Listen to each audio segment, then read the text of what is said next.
progress.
I was trying to raise TN1, Sergeant Softball. Officer, looks like we have a situation here. 412A.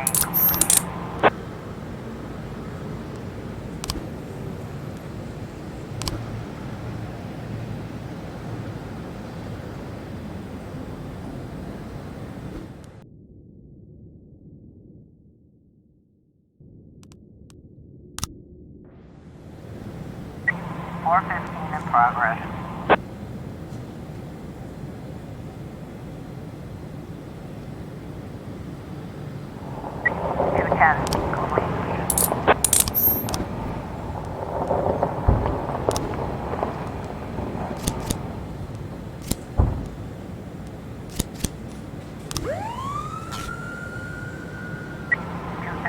Progress.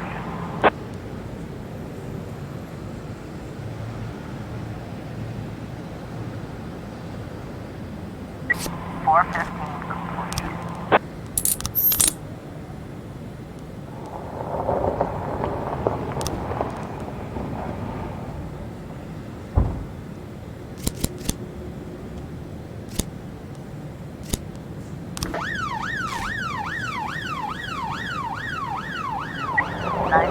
In progress.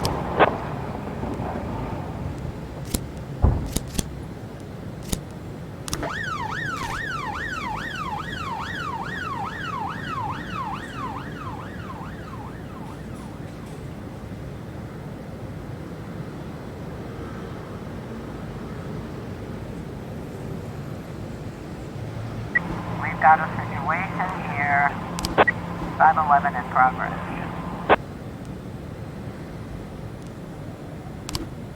Complete. We've got a situation here.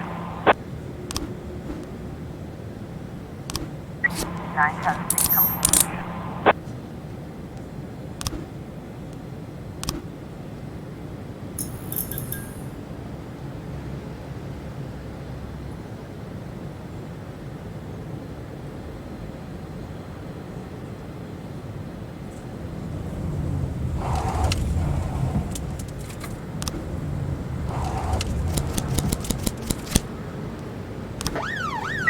.110A in progress.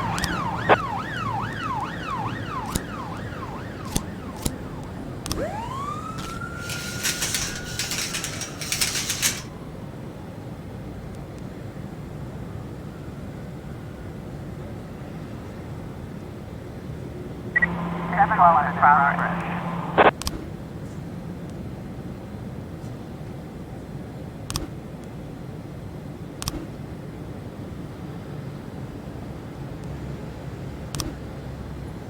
.110A complete. 511 complete.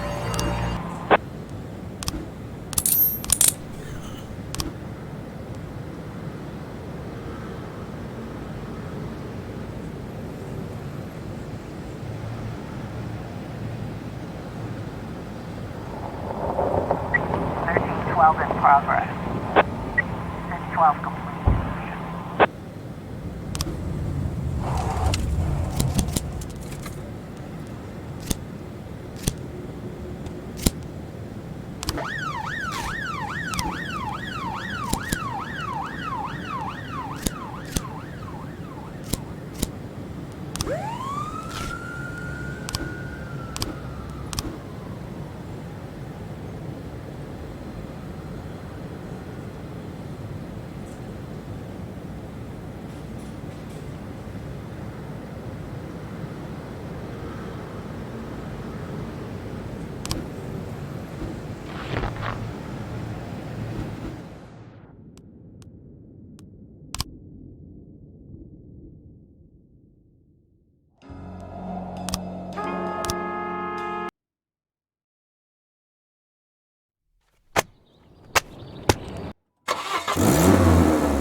12 in progress. 612 complete.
Officer on scene. Looks like we have a situation here.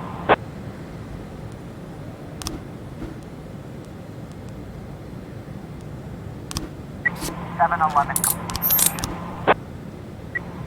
I was trying to raise 10-1, Sergeant Soft Spot. 1312 complete.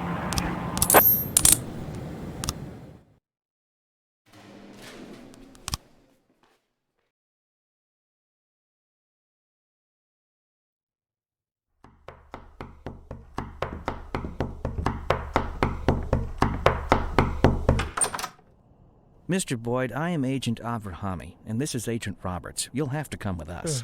What now? Oh. Please get dressed, Mr. Boyd. We'll wait for you in the car. Mr. Boyd, did you hear what I said? You know what? You boys can go to hell. I'm not going anywhere. Not right now, at least. You can come down to the police station during regular hours. You can't just come to my house while I'm sleeping, pull me out of bed without any breakfast. Right now, the only place I'm going is back to bed. I'm closing the door now, and if you... Jack, what's all this? I told everyone what a great sport you are and how fun it would be to play a little joke on you. Where's your sense of humor gone? Ethan, it's 5 in the morning. At this hour, the only thing that'll get me laughing is one of you feds slipping on a banana peel. Well, what'd I tell you? He's such a joker. You're getting old, Ethan. You're getting fatter, Jack. And you're getting boring. And you're getting fired. Fine. You win. But you're still a snappy dresser, Jack. As I'm sure you can guess, we've got an assignment here in Freeburg. Come on, let's go. We'll fill you in at the scene. Oh, and I really am glad to see you, Jack. You have no idea.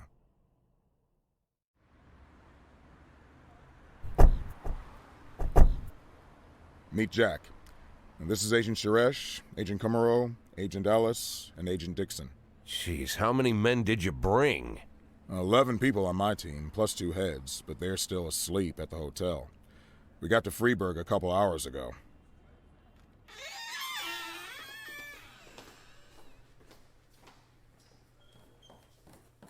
Actually, I was asked not to communicate with the local police, at least until the press conference, but, well, you're a friend. And by the way, you're lucky you didn't have time for breakfast.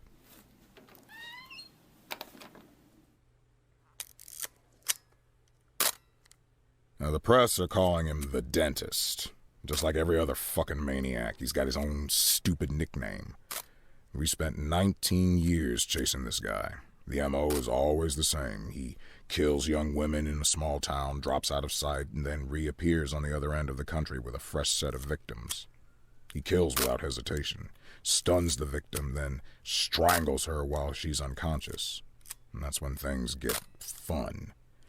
He uses a power tool to ream out the dead girl's mouth. For 5 years, we've heard nothing. That's the longest break he's ever taken. Then 6 hours ago, we got a crazy anonymous tip that the dentist was in Freeburg, and he'd already committed his first murder. They even told us the address of the house. Looks like our anonymous tip came from the dentist himself, but that hasn't been verified yet. Oh, Dixon, don't go anywhere. So, Jack, listen. Dixon will take you to the station. You can bring your people up to speed. I'm looking forward to full cooperation, and it would be great if you could bag a criminal like this before you retire. A nice farewell. You know what I'm saying, Jack? Yeah, a nice farewell. And Dixon, Mr. Boyd will tell you where to take him. Come on, look alive. You're the police chief's driver today, if that's good enough for you. I'll come around to see you tonight. Buy us some beers, huh? But not that piss you normally drink. That stuff gives me wicked heartburn.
A in progress.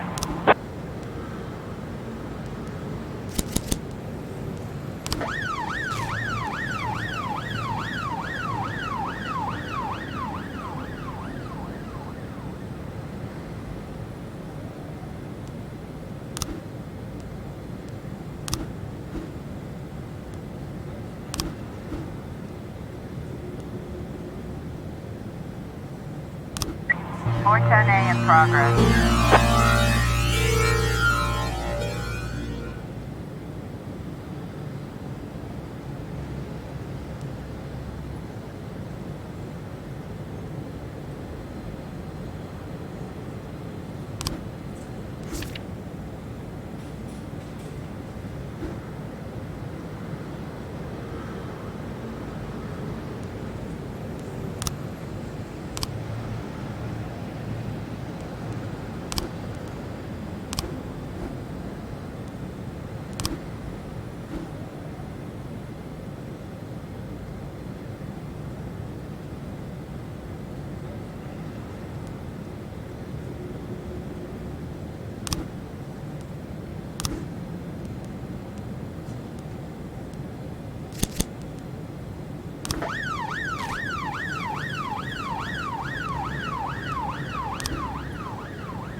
Four 12A complete.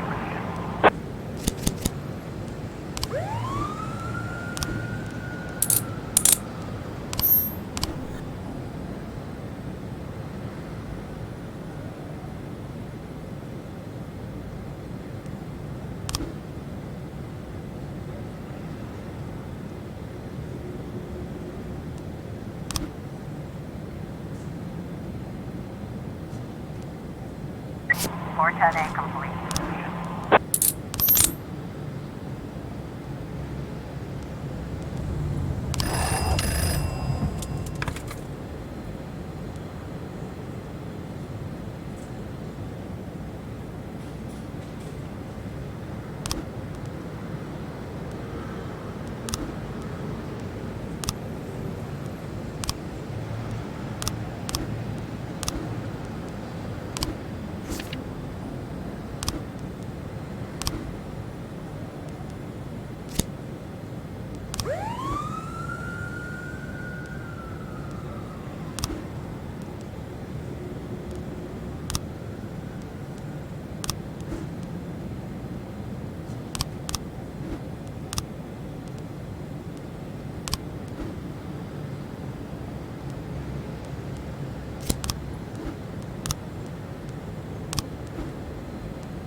Nine 11 progress.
Eight 11 in progress.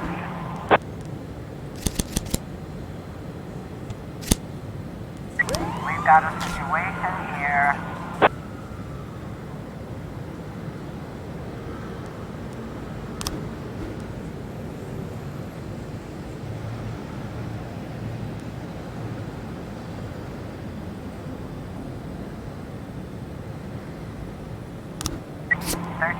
Complete. Looks like we have a situation here.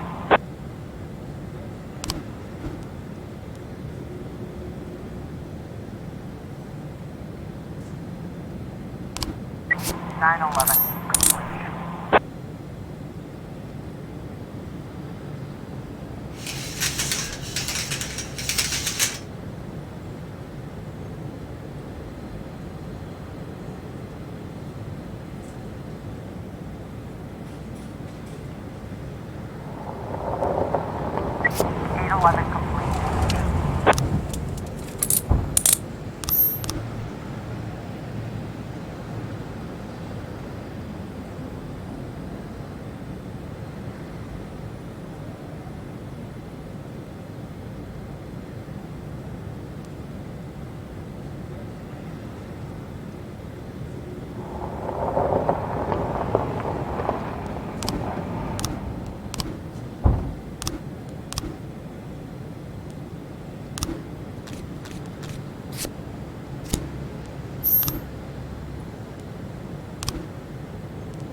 So I went downstairs figuring I'd find some mercenary or an escaped serial killer or some other lowlife I'd put away, right?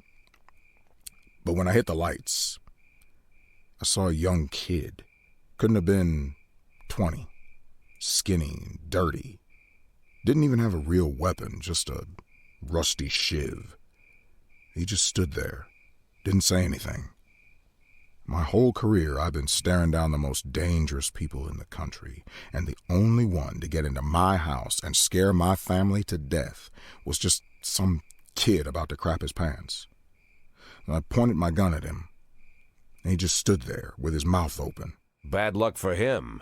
He was pretty lucky to still be alive. And you know what? It was you that saved him. I think you have me confused with somebody else, Ethan. No. Listen. All these years, me and Marla joked about how dangerous my job is. We figured that sooner or later someone would sneak into our house and cut us to pieces, yeah? Pretty dark jokes, but innocent enough. And Marla asks me not to jump into gunfights when she kisses me on the cheek before I leave for work. It's like we figured that if we joke about stuff like that, then it'll never actually happen. But, while I trained my gun at the kid's nose, I finally realized someone really can get into our house. Someone really can cut us to pieces. Now that it finally happened, I can't make any more jokes like that. Marla won't laugh anymore. She'll burst into tears and stay in bed all day crying, hating me more and more every second. So I figured the only way out of the situation was to show her that if someone really does dare to break into our house, he's guaranteed to get a bullet in the face. He'll die right there on the living room carpet. God, Ethan, didn't know you were so bloodthirsty. I'm telling you, Jack, I was serious about shooting this kid right there where he stood. I was about to pull the trigger. But then I remembered you. Remembered 1,000 years ago, we went to the lake and had some beers after an ethics lecture at the academy. I was all angry with that professor, Laszlo, yeah.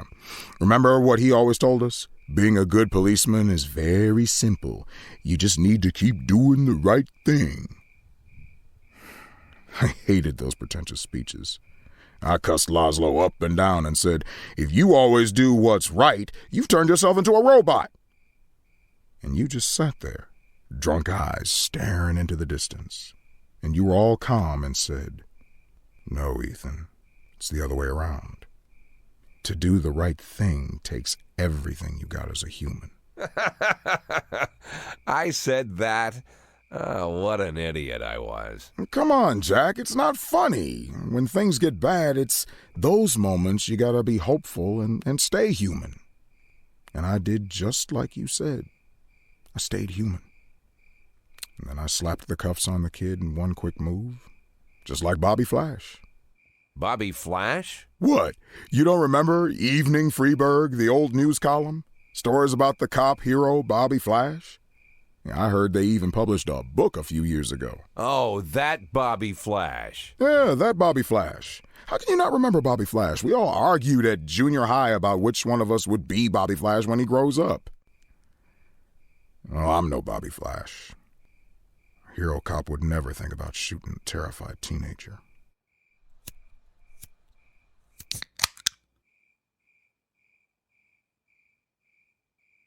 But wait a minute.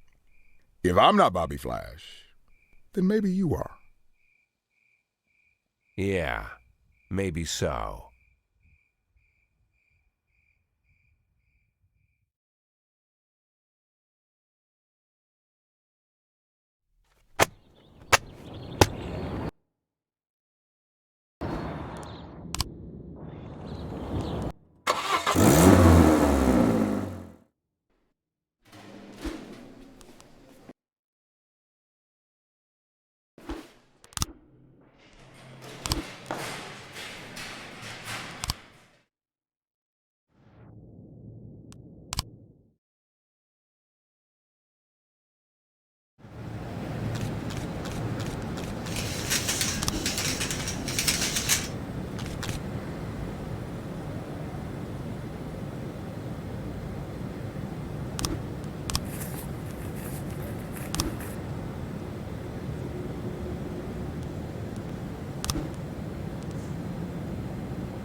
So I went downstairs figuring I'd find some mercenary or...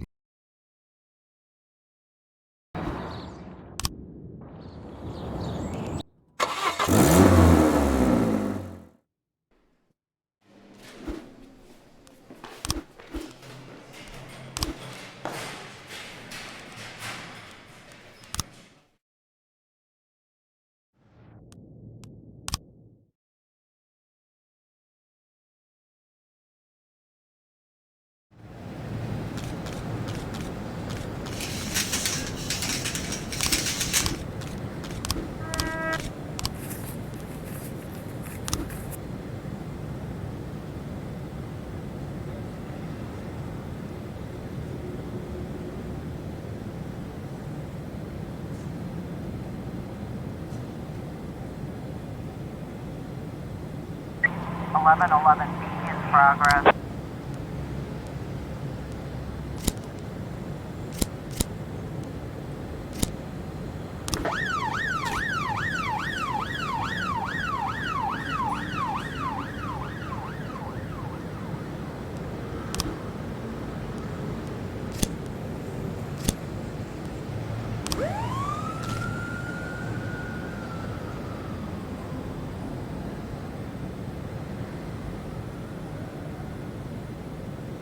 Eleven B completion.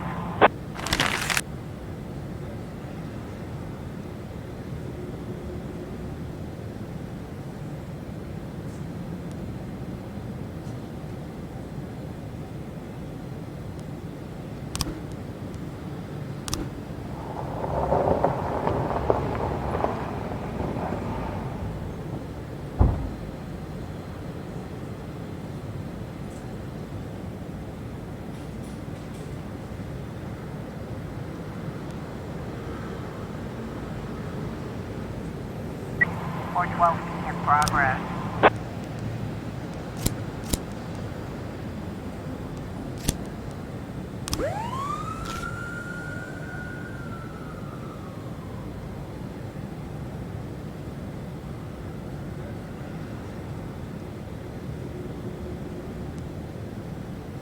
Or 12B.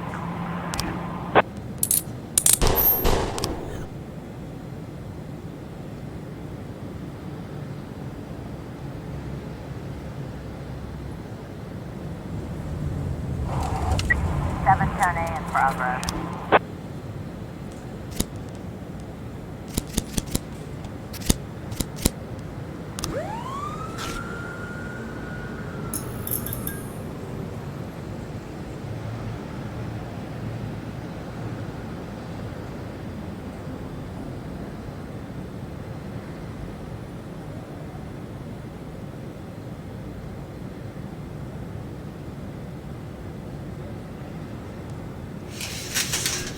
Seven 712 in progress.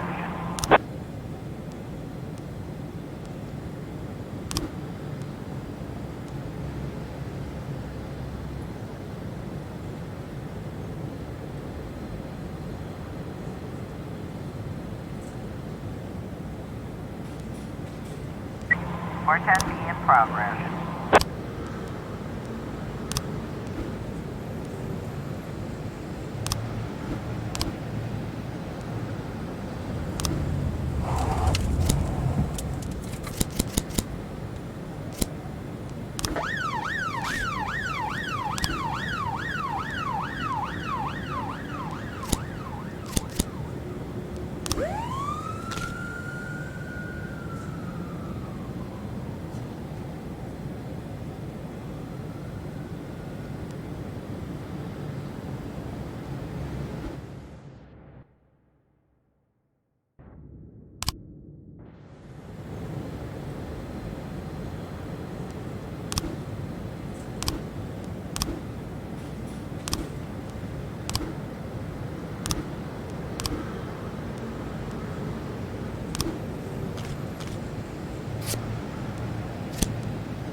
Officer on scene, it looks like we have a situation here.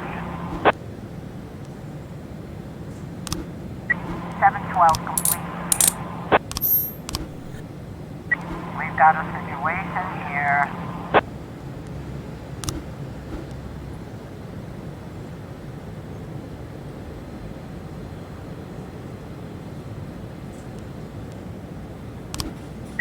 Four 10B complete.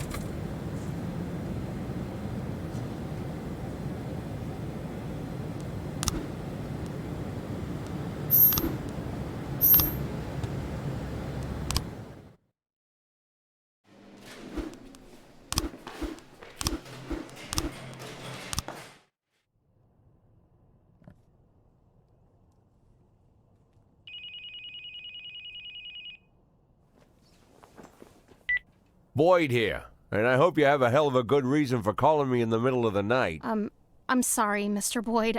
I'll call you back later. No, wait. You're the girl from the prosecutor's office. Lana, right? Yes, exactly. Oh, I'm so embarrassed, Mr. Boyd. The first thing Mrs. Broom told me about you is that you almost never sleep. I don't sleep too much either, so I thought I'd call you and apologize for last time. But it wasn't the last time, was it? Well, I've been going over our conversation in my mind, and I realized how stupid I sounded. You're the chief of police, and there's a strange girl calling you, saying she'll be the next city prosecutor, just to share the news, I guess. I must have sounded crazy. Not so crazy as you imagine, Lana. When I learned I was going to be police chief, my parents were already dead, and my only friend was working 1,000 miles away from Freeburg. Wife and kids were relaxing on a distant island in the middle of the ocean. Took me 6 hours to get a hold of them. But I had to share the news with someone, or I would have gone mad. All the more because I was surrounded by half a dozen cops who figured they were ahead of me for the job. I figured you were feeling about the same. It's like you're reading my mind. Now I'm like an outcast here. Most of them still think that Mrs. Broom was joking or trying to show her deputies that she's in charge of appointing her successor. But I know it's no joke. For some reason, I didn't doubt it, Lana. That's probably why I'm calling you. I know it's selfish. I'm sure your wife isn't too keen on girls calling you at night. My wife and I, well, we're not living together. Maybe I'm the loneliest man in town, and that's why you called, to talk to someone even lonelier than you, huh?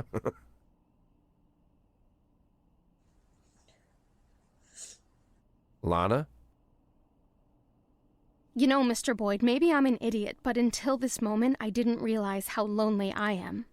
Well, you're in luck, because now you can call me anytime. But if you do, you'll have to call me Jack. Jack? It'll take more than one phone call to get used to that. Well, we're not in a hurry, are we? True.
910B in progress.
We've got a situation here.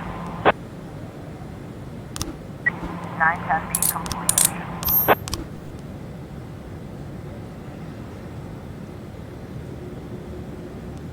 910C in progress.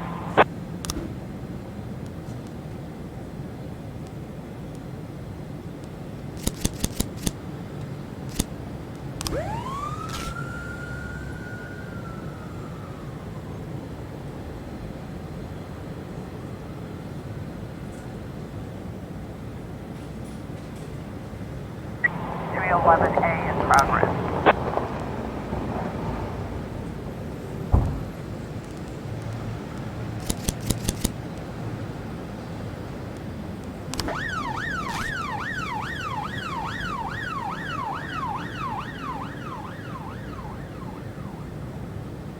Nine ten complete.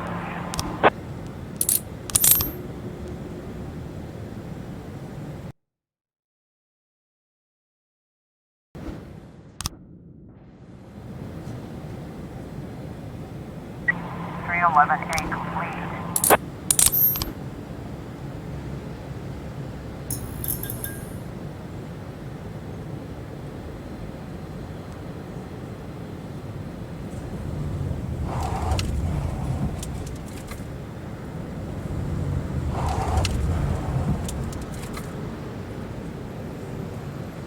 Ten 11A in progress.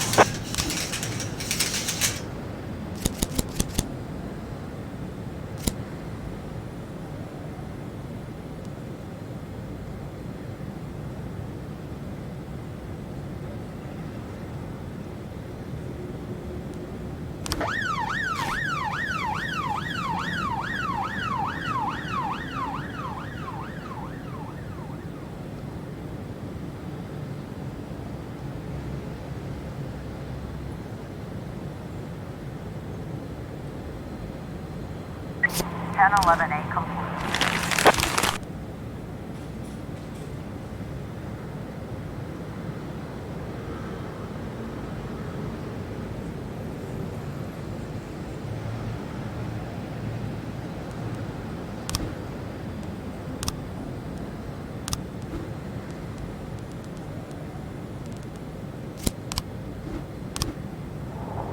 Eleven B in progress.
1111 completion.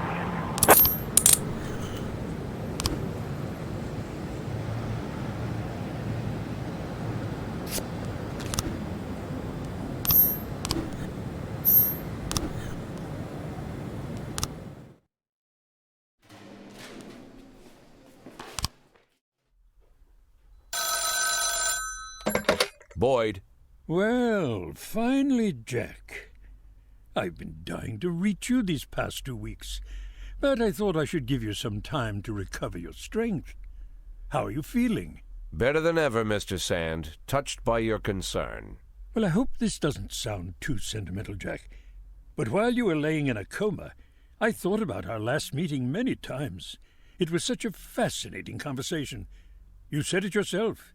You're a true hunter. No, Mr. Sand, it was you who said that. Was it? Well, it doesn't matter. What is important, Kendrick told me a lot about you, Jack. But I suddenly realized that he didn't give me the whole story. Why is it you only want half? What are you talking about? Well, why is it you only want to make half? Not a whole million, just half. Not 100,000, but 5. It's a very specific figure. How did you arrive at that number? Well, I was looking at a house a couple hours outside of Freeburg, down the river. I figured to buy it, move the family, and set everything up, I'd need right around 500,000. It's not my style to take more than I need. Ah. I must admit, Jack, I imagined all sorts of reasons, but none of them were close to the truth. Are you disappointed, Mr. Sand? No, not with you, Jack. Quite the contrary. I respect you even more. Well, I'm glad to hear that, Mr. Sand. And now if you'll excuse me, I have to go home and get some sleep. Of course, Jack. I just...